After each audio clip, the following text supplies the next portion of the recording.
Boker Tov les filles, Shabbat Shalom, j'espère que vous êtes en pleine forme Be'ezrat Hashem et que vous allez rassembler toutes vos korotes pour préparer un Shabbat Be'ezrat Hashem délicieux dans la bonne avira avec la meilleure connexion et la meilleure proximité avec Akadosh Baruch Hu.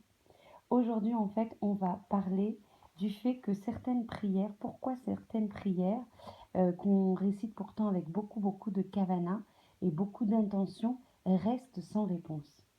Donc on sait, on a quelque chose en fait qui est le support de tout ce cours, qui est de dire que tous ceux qui appellent à Kadosh Baruch Hu et qui l'appellent avec sincérité seront répondus. Et pourtant, on voit des personnes qui disent mais pourtant de tout mon cœur, j'ai le cœur brisé et malgré tout je n'ai pas de réponse et ça fait des mois et même des années que je n'ai pas de réponse. Alors comment c'est possible de résoudre cette contradiction qui est de dire aujourd'hui, je prie Hachem de tout mon cœur avec un cœur le plus amiti, le plus authentique possible. Malgré cette succession de prières que je fais avec la plus grande kavana, je n'arrive pas à avoir réponse à mes prières. Et donc il y a des personnes malheureusement, de manière extrêmement rationnelle, qui vont comprendre que Hachem n'accepte pas leurs prières et donc elles se désespèrent. Donc on va résoudre Bezrat Hachem, Imirtse Hachem, pardon, cette équation qui a l'air un petit peu au-dessus de toute logique. Donc en fait, la tfila, on va repartir en fait sur les principes essentiels. La tfila, c'est le lien, on l'a expliqué à plusieurs reprises dans nos cours, le lien le plus étroit qui existe entre Hachem et le Ham Israël. Et en fait, la prière est la clé de toutes les demandes, de tous les besoins qu'une personne a dans sa vie et de toutes ses aspirations aussi en tant que peuple juif, en tant que nation. Vous savez que dans la prière, il y a un shilouv, il y a un mélange entre nos bakashot personnels, nos demandes personnelles, et en fait les bakashot de tout le clan d'Israël. À chaque fois, on insère et on relie le prat, donc la personne privée, au klal, la personne globale, puisque vous le savez toutes, le Ham Israël en fait est un chibour, est un lien entre toutes les neshamot et tous les corps. Le Ham Israël, c'est un corps et une neshama. Donc c'est pour ça que quand quelqu'un est en tsar, il est normal, est en tristesse, est en épreuve, est en souffrance, il est normal de recevoir sa souffrance puisqu'en fait, on est tous liés par le même corps et la même neshama. Donc en fait, la tfila va rassembler l'ensemble des bakashot et des besoins de chacun en tant que personne privée et en tant que personne globale. Mais en fait, on voit que dans l'histoire personnelle et dans l'histoire globale du Ham Israël, malgré toutes les bakashot qui ont été portées, certaines, et malgré beaucoup de répétitions et d'insistance dans ces prières et dans ces besoins qui ont été exprimés, Hachem n'a pas envoyé la Yeshua qui a été tellement implorée. On va avoir une personne qui va souffrir. Les prières, toutes les larmes vont être adressées au ciel au nom de cette personne qui supplie pour avoir la Yeshua, la délivrance. Elle va prier de tout son cœur et pourtant la souffrance va continuer et elle va susciter une douloureuse question qui est le pourquoi. Pourquoi Hachem nous laisse en fait, nous, ses enfants bien-aimés, se débattre dans autant de difficultés en dépit de de ces prières qui vont lui être associées. Évidemment, l'exemple le plus naturel que l'on vit en fait aujourd'hui, c'est la supplication qui est envoyée par beaucoup d'entre nous de la manière la plus sincère, la plus authentique, la plus avec tout notre cœur pour accéder en fait à la Géoula Shlema. Et pour l'instant, en fait, beaucoup de personnes d'ailleurs se fragilisent dans leur émouna par rapport à ces questionnements. Comment ça se fait que malgré toutes nos bakashot, nos supplications, nos prières, on n'arrive pas en fait à la Géoula Shlema? En fait, c'est une question dont on n'aura pas la réponse, vous l'avez imaginé très bien, et ce dès le début du cours, une réponse complète, hyper claire. On aura cette réponse hyper claire et déterminée et hyper lisible à la fin des temps. Il y a néanmoins en fait quelques principes sur lesquels je voudrais revenir, où dans ce type de situation, on peut avoir quelques éléments de compréhension et quelques éléments de compréhension notamment dans la relation que l'on tisse au quotidien avec Akadosh Baruch Hu. Il y a plusieurs raisons à cette situation. Il y a d'abord des prières qui peuvent rester sans réponse parce qu'en fait, Hachem va nous permettre, grâce à cette situation de sans réponse va nous permettre de monter encore plus haut dans des concentrations, dans des cavanotes dans nos prières encore plus élevées. C'est-à-dire que nous, on exploite dans notre capacité à prier à Kadosh Baruch Hu un certain niveau de kavana. Et en laissant ces prières sans réponse, on va pouvoir s'élever, on va pouvoir grandir, on va pouvoir approfondir, on va pouvoir intensifier les kavanotes en fait qu'on va avoir dans cette prière. Donc, une capacité à nous challenger, une capacité à nous élever, une capacité à nous faire grandir dans la kavana. Peut-être qu'une personne aussi, la deuxième raison essentielle du pourquoi des prières restent sans réponse, c'est qu'une personne, elle va prier pour quelque chose que si elle lui était accordée, si elle a envie que ça lui est accordé, mais en fait, c'est ce qu'elle va accéder en fait en termes de satisfaction et en termes de réalisation, si sa prière avait été réalisée, son besoin avait été réalisé, ça l'empêcherait peut-être de réaliser son tafkid. Ça l'empêcherait peut-être de réaliser sa mission. Donc Hachem ne peut pas répondre à son besoin et à sa bakasha et à sa prière, parce que s'il lui accordait d'Afka ce qu'elle demande, ça l'empêcherait de faire sa mission. Des fois, on a des personnes qui sont très très métouchim, très tendues dans leur parnassa. Et en fait, elles supplient à Kadosh Baruch Hu de les prier, de les libérer, pardon, de la libérer par rapport à cette tension en termes de parnassa.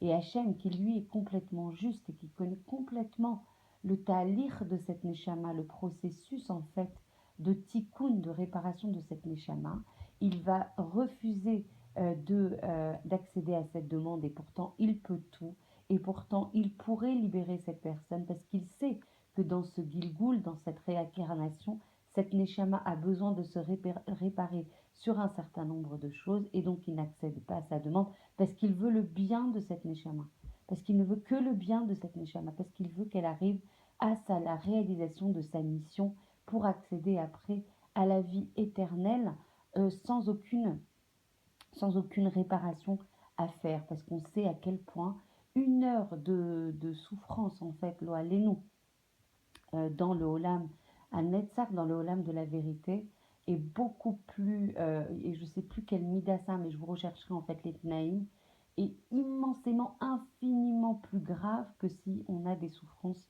dans ce monde-ci. J'essaierai de vous trouver la mesure de ça. Je sais il y a un chiffre très précis qui caractérise en fait la souffrance en fait dans le monde du Hémet et la souffrance que l'on peut traverser ici. Il y a aussi en fait d'autres types de personnes dont les prières ne peuvent être réalisées malgré leur succession, leur répétition, leur kavanot. C'est quand la bouche de la personne est souillée en fait par le lachon hara. Quand la bouche de la personne est souillée par le lachon hara, ces prières sont bloquées. Ces prières ne peuvent pas monter en fait là où elles doivent monter et accéder en fait à Kadosh Baruch Hu.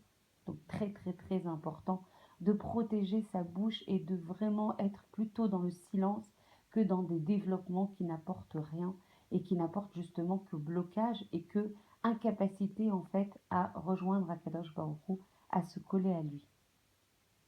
Donc la personne qui aussi est en train de juger la situation qu'elle apparaît au moment du présent. Il y a une situation en fait qui est aussi bloquante dans la réalisation des bakashot qu'on peut avoir vis-à-vis d'Akadosh Baruch Hu, c'est quand on a une personne qui est en révolte, qui n'arrive pas à comprendre pourquoi justement ces requêtes ne sont pas exaucées. Donc du coup, si ces requêtes ne sont pas exaucées, elle rentre, elle s'inscrit lo alénon dans une révolte, dans une incompréhension, dans un sentiment d'injustice vis-à-vis d'Akadosh Baruch Hu et donc dans un manque d'émouna. Et donc on a une personne dont les prières malheureusement ne sont pas forcément exaucées.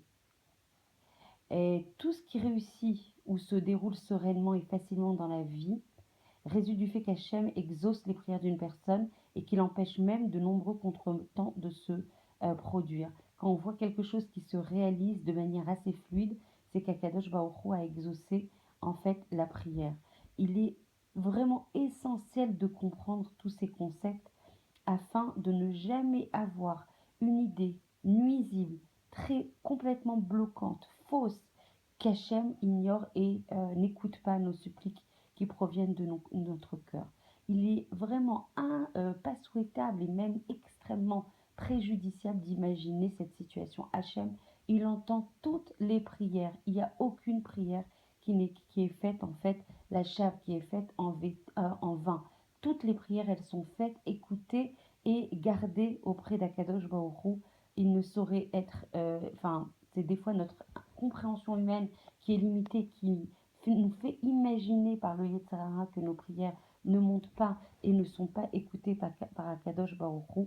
Donc en fait, il faut bien garder à l'esprit que Akadosh Baruch Hu écoute toutes nos prières et que des fois c'est pour des raisons soit de la Lachon Hara, soit de manque de tzniut. Quand il y a un manque de tzniut aussi, les prières sont très difficilement acceptées par Akadosh Baruch Hu parce qu'on sait que quand il y a un statut de herva, donc de nudité, qu'elle soit mystique ou qu'elle soit physique, parce que souvent ça relève en fait de concepts physiques, le fait de ne pas se couvrir les cheveux, on n'arrive pas à comprendre forcément pourquoi c'est un statut de nudité, mais si la Torah le dit, c'est que forcément c'est vrai. Donc quand il y a un statut en fait de manque de tzniut, les prières ne sont pas forcément écoutées, il y a des difficultés en fait évidemment à accéder à Kadosh Baruch Hu. Le Lachon Hara est aussi un blocage, et l'autre raison essentielle, c'est de comprendre que si Hachem n'accède pas à nos demandes, c'est parce qu'en fait elle peut nous empêcher de réaliser notre mission. Voilà, donc les raisons principales du fait que les prières ne sont pas forcément, les bakashot, les besoins ne sont pas forcément réalisés. J'espère en fait vous avoir donné lecture du fait qu'il faut continuer à prier, mettre tous les moyens, se purifier, mettre tous les moyens pour éviter que ces prières soient bloquées. Hachem écoute toutes nos prières, Hachem les garde dans un coffre-fort, elles ne sont jamais faites en vain. Et quand il y a besoin et quand elles auront la nécessité d'être réalisées, faire confiance à Akadosh Baruch Hu que toutes ces prières et toutes ces larmes sont gardées précieusement auprès d'Akadosh Baruch Hu pour être ressorties au moment qui lui semble le plus juste et le plus profitable en fait pour cette Neshama. Voilà, je vous souhaite un excellent Shabbat rempli de joie, rempli de lumière, rempli de Torah, rempli de chants. Le cours que je vais dispenser Bezrat Hashem le Shabbat à 15 heures ce Shabbat se passera en fait Rehov Rivka au 12 Rehov Rivka, deuxième étage en fait à droite, donc chez Brigitte Shishportish, que je remercie très vivement. Que Hachem te bénisse, qu'Hachem t'apporte Shefa Brachot pour nous permettre de réaliser ce cours de Torah demain à 15 heures. Je vous embrasse très fort, je vous souhaite une excellente journée et un très très beau Shabbat. N'hésitez pas à diffuser ce cours, n'hésitez pas à partager la Torah. Il n'y a pas mon niveau plus grand que celui de diffuser la Torah. Je vous embrasse très fort.